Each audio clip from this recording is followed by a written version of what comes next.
and uncertainties in life, God offers to us more hope.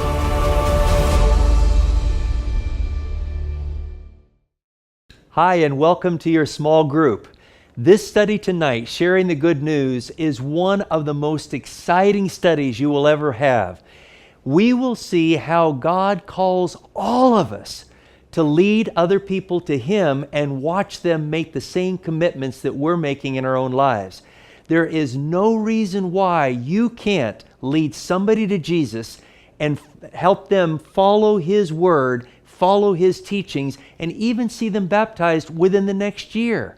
We'll learn how as we study this lesson.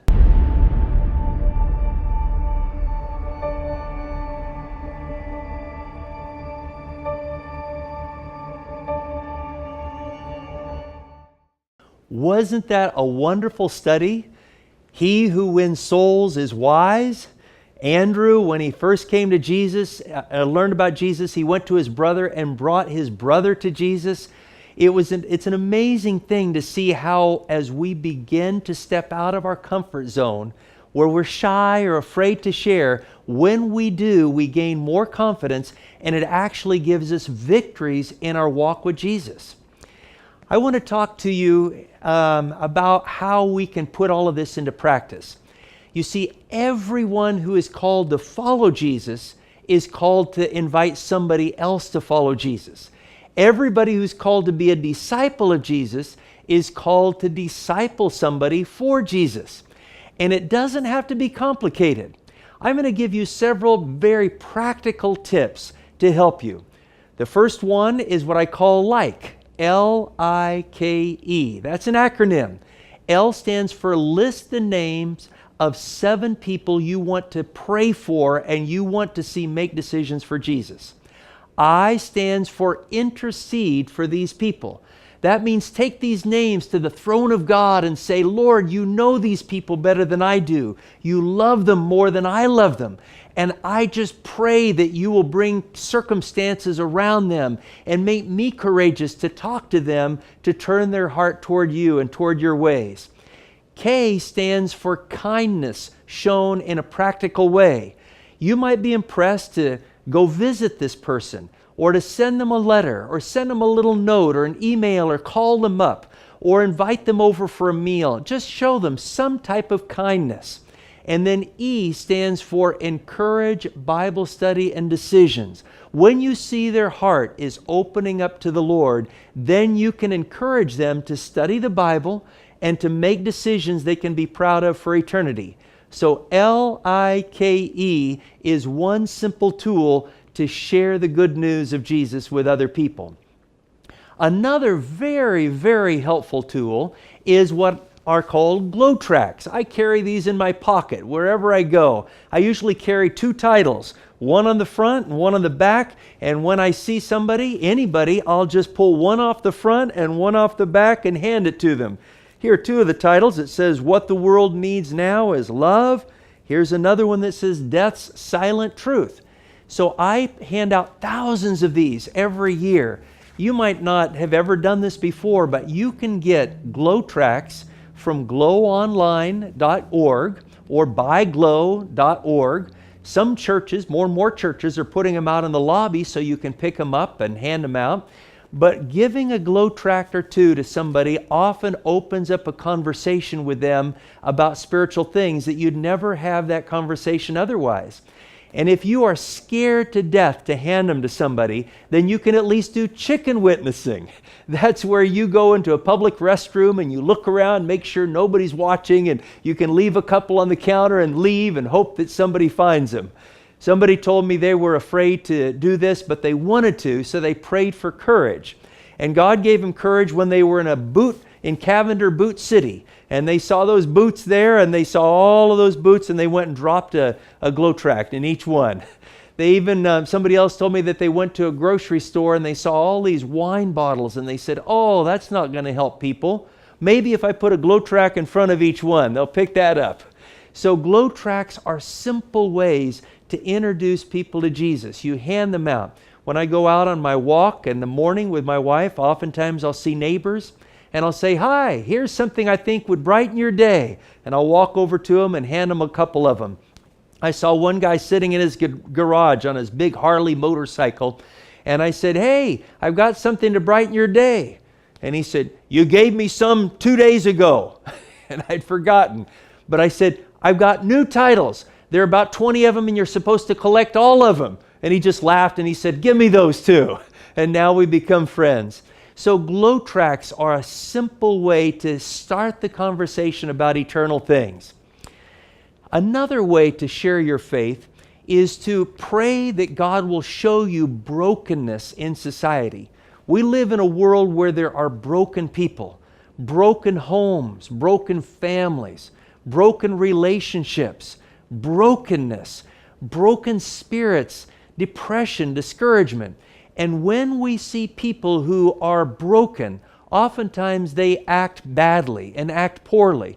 And rather than get upset at them or try to stay away from them, God can open our eyes to see that these are broken people, they're broken children of God, and that we have a chance to get to know them, to hear their stories, and to look for ways to help them see how Jesus can heal the brokenness in their lives.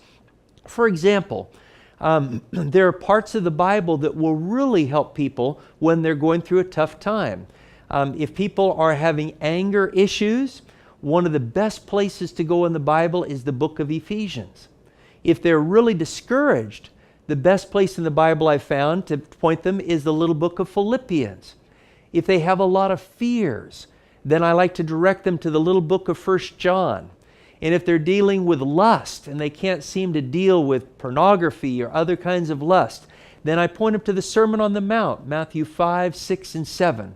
And I will just tell them some things that have really helped me and that I've seen help other people are these places in the Bible. And whether you've ever read the Bible or not, these things can help you. And then I'll ask them, "Do you have a Bible?" And if they say yes, I say, "Do you know how to find things in the Bible?" If they say yes, then I say, "Well, you told me that you have a child who's dealing with a lot of discouragement and depression. And the best place in the Bible I found to deal with that is the little book of Philippians. So I encourage you to go when you see that child that's dealing with depression and just say to them, I want us to try something every day for 2 weeks and see what God can do, whether they know about God or not. And you open up to Philippians 1:1 and you just show them how to do this. You teach them to look toward God and say, Lord, show me something for me for today, because God loves to honor that. And then you encourage them to just read until they find a verse that really speaks to their heart. And when they find that verse, they might read a lot or very little, but when they find a verse, to stop and say, thank you, Lord, thank you. And then read that verse out loud 3 or 4 or 5 times, and then actually write it out and write a short prayer to God on how that verse really spoke to them. Then the next day, they pick up where they left off and they say, Lord, it's a new day. I need to hear from you again. And read till you find something new. Thank God. Read it out loud several times. Write it down. Write a prayer to God. Do that every day for 2 weeks. And at the end of 2 weeks, you might still be in the first chapter, or you might have gone through the whole book several times. But in any case, you will see every day you're learning something that will really, really help you. At the end of 2 weeks, that's when you begin seeing some dramatic differences. You see the clouds lift. Many good things happen from this. So looking for people's brokenness and showing them how God's Word can meet their needs or the needs of their family. And I have watched dozens and dozens and dozens of people find freedom from anger issues, from discouragement, from the chains of lust, and from fears that they can't explain through this simple process. And it helps people connect with God's Word and connect with Jesus. Another way to help share the good news with others, some people have strong opinions, strong religious backgrounds, and they're not sure they want to hear what you have to say. So I use the acronym LASI, LASSI. And L stands for start by listening to them and asking them questions. You know, people don't listen very well these days. There aren't very many good listeners, and as a result, people just go about their lives without really listening. And when you give the gift of listening to a person, it shows them that you value them. So you listen to them and you ask them questions about their family and about their occupation, where they lived, and any lessons they've learned in life, and what their religious background is, if they've had any experience knowing Jesus. So you just ask them those questions and you listen. That's the L part. The A part is affirm the things you can agree with. There's some things that you can agree with. Now, you may not be able to agree with some of their beliefs, but you can find something to agree with. I remember staying or meeting this young lady, and she was had a live-in boyfriend, and she told me that she'd gone to a Bible college when she was growing up. And I just thought, well, you know, she's not living the life she learned in that Bible college. She's not following what the Bible teaches. But I listened and I asked. And then I said, you know, I can tell that you care about people because you told me about how you helped this person and how you helped that person.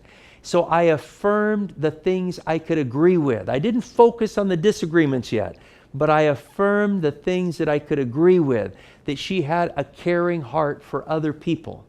And when we start with the things we can affirm, it goes better when we come to the things we can't agree with. So we have L-A, listen and ask, and then affirm the things you can agree with. And then we come to S and I. S is storytell the differences. If there are differences that you have in perspective and understanding of the Bible and Bible truths, well, you can tell stories about the difference. For example, you learn the truth about the Sabbath and walking with Jesus and keeping the Sabbath from Friday sundown to Saturday sundown, and you've learned what all that means. Well, how do you share that with somebody else? You can give them 20 Bible verses to prove the seventh day is a Sabbath, but they might become even more hardened. So one of the simplest things to do is to just share one or two verses. Like right back there in creation, Genesis 2, verses 1 to 3, how God rested on the Sabbath day. He blessed the Sabbath and He sanctified or made it holy. And then you can tell them, you know, in my life, what I do is I look forward to Friday sundown when the Sabbath begins. Because Friday evening I focus on resting and putting aside all my work so I can just spend time with God. And we gather our family and we light a candle and we pray. We have a good time there. We really enjoy each other's company. And then we get to bed early so we can rest. And then Saturday or Sabbath morning, we do what Jesus did. Jesus went to the synagogue. He went to the church on the Sabbath, and they studied the Bible and they shared what they learned during the week from the Bible. And they heard teaching and preaching from God's Word and probably sang songs in harmony with God's Word. So there we focus on the sanctify part on Saturday or Sabbath morning, and then Sabbath afternoon we focus on the blessing part. And we try to get out in nature and see God's creation and get refreshed. Or we look for people who are in need like Jesus did on Sabbath afternoon, and we go out and try to bring hope and health and healing to the people who are in difficulty. And I've found when I'm talking to somebody about the differences, when I tell my own story or other stories from the life of Jesus or Bible stories or illustrations from somebody else, when I give just one verse and tell a story, it's much more powerful than if I give a string of verses. And so story tell your differences when you're sharing Jesus and Bible truth. And then the I part stands for invite higher. In other words, you've listened, you've asked questions, you've affirmed your agreement, you've story told the differences, and now you invite somebody else to try this out for themselves, to try walking with Jesus in this new area of their life, whether it be keeping the Sabbath holy or looking forward to the literal visible return of Jesus or whatever Bible truth you're trying to share. So I found this little acronym helps me connect with other people, and I know it will help you as well. And then what happens when you find somebody who is really hungry to learn more? You know, somebody like that Ethiopian eunuch that Philip met, and God sent him down to that highway that you learned in your study guides. Or somebody like Saul who became Paul. Or somebody like the Roman centurion we read about in Acts chapter 10 who are just hungry for Bible truth. What can you do to help them move rapidly in learning Bible truth if they're hungry for it? Well, the thing that I've found to be most helpful is what I call the 8-week plan. We would use some Bible study guides, the Amazing Facts study guides, the basic set, 14 lessons. And when somebody showed a serious interest, we would just ask them. We'd say, are you very serious about following Jesus? And if they said yes, we said, you really want to follow him all the way? Well, yes, we do. Well, we have an 8-week plan that will help you get on track to walk with him, and it usually results in a baptism. Are you interested in something like that? And when they say, well, yes, then we give them the first 2 lessons and we explain. You take these lessons, and starting tonight, you just look up toward God and say, God, please show me your truth and help me to follow it. And then you look in the study guide, and there it has a question, has Bible verses, has comments. You go all the way through the lesson, and here at the back is a summary sheet or a quiz, and you do the quiz. And you do 2 of these a week, every week, for 7 or 8 weeks. And we make sure that they have a baptism coach who will help review the quiz each week, the quizzes, to be sure they're on track. And so week by week, they're going along. Now, if they don't do the lessons, we still give them the next lessons. We keep giving them the lessons 2 every week and encouraging them. And when they say, well, I feel so bad I haven't done the lessons, we say, that's okay. You want to walk with Jesus, and we know you want to, and we're praying for you, and the devil's trying to get you discouraged or overworking or not sleeping, but we're going to keep praying for you. And many times we've found by that 2 lessons every week, just praying for them, encouraging them, about week 3, 4, or 5, they say, you know, I finally had a day and caught up on all the lessons, and they get on track. And by the end of 8 weeks, we found that people are either ready to be baptized right then. And by the way, if you haven't been baptized, you want to talk to your small group leader and say, I need to be baptized soon, because Jesus invited all of his people who follow him to be baptized and invite others to do that.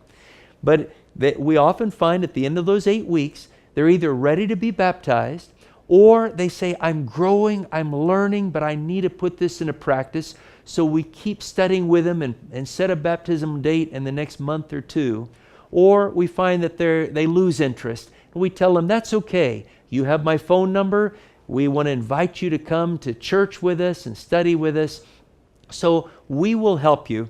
And by following that 8-week plan, we've seen many people get on a serious track and be baptized. And then they turn around. And they invite their friends to go into an 8-week plan too. And so you have this multiplying effect, just like you saw in the early church. So friends, you have studied this lesson on how to share the good news of salvation with others. You've seen that the Bible says he who wins souls is wise. You have seen how sharing the word of our testimony gives us victory over Satan. You've seen how Andrew told his brother and that you can do the same. And now we've talked about some very simple ways that you and everyone else can follow Jesus in sharing your faith. By God's grace, you can commit right now to leading somebody to Jesus, to following all his truth and seeing them baptized and unite with his final movement within the next 6 months. It begins with prayer, and then it goes from there. So I encourage you right now, turn to somebody in your group and say, let's go for this. Let's make our prayer list. Let's look for opportunities. Let's hand out glow tracts. Let's share Jesus with people who are going through brokenness, and let's get them on an 8-week track and see what God does.